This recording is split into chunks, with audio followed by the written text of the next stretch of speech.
Kapotaksha express Khulna Rajshahi. এটা হচ্ছে 716 নং ডাউন রাজশাহী খুলনার মধ্যে চলাচলকারী আন্তনগর কপোতাক্ষ এক্সপ্রেস আলমডাঙ্গা স্টপেজ দিয়ে ছেড়ে যাচ্ছে। পরবর্তী স্টপেজ চুয়াডাঙ্গা।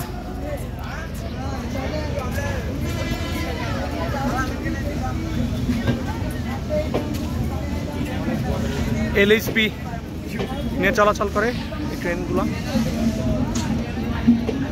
দুইটা বিভাগীয় শহরকে কানেক্ট করছে এই ব্রডগেজ ট্রেনটি।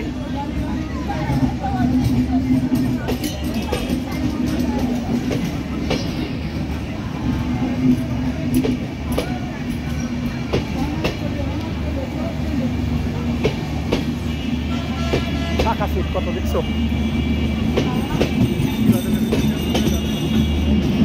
এই ট্রেনে খুলনা চলে এটা